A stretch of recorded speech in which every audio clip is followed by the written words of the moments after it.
Good morning everybody. কেনে আছে, ভালনে? আজি মই কেইটামান কথা ক'বলৈ ওলাইছোঁ যেনেকুৱা ৰাজনীতিলৈ। আগতে ৰাজনীতি আছিল ভোট লৈ বা কাম লৈ। কোনে কিমান কাম কৰিব, কোনে কিমান ভোট পাব, কোনে কাক ভোট দিব, এইটো লৈ আগতে ৰাজনীতি আছিল। আৰু এতিয়া ৰাজনীতি হৈছে ধৰ্মলৈ। ধৰ্মলৈ একচুৱেলি ৰাজনীতি কৰাটো ভাল নহয়, কিন্তু ধৰ্ম হৈছে নিজৰ কথা। এইটো নিজৰ ধৰ্ম নিজে পালন কৰিবই লাগিব। ধৰ্মটো হৈছে নিজৰ, যেনেকুৱা মুছলিম, হিন্দু, খ্ৰীষ্টান চবেই যাৰ যাৰ ধৰ্মটো পালন কৰিবই।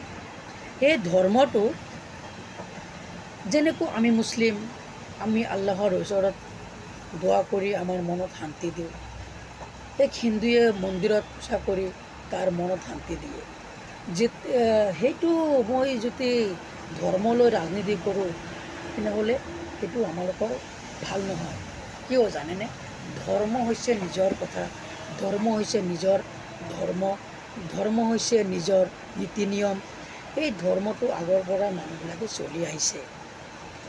যেতিয়া এই ধৰ্মটো কৰি আহিছে, সেইটো আমি পালন কৰি আছোঁ, হয়নে নহয়? এই ধৰ্মটোলৈ ৰাজনীতি কৰিব নালাগে।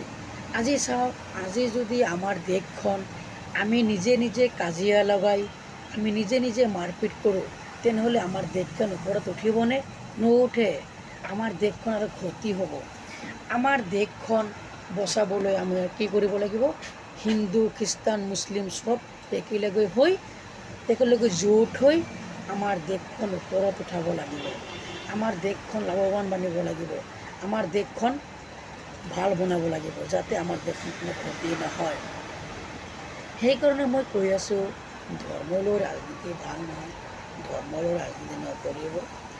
আমি চবেই হিন্দু, খ্ৰীষ্টান, মুছলিম একেলগেই আছোঁ, একেলগে থাকিম।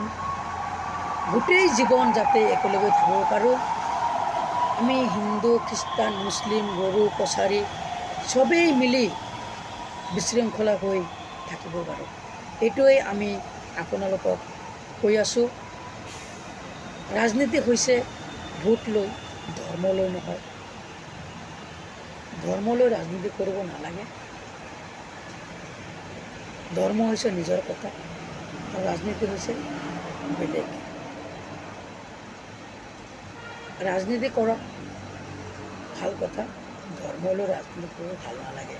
অ'কে, বাই।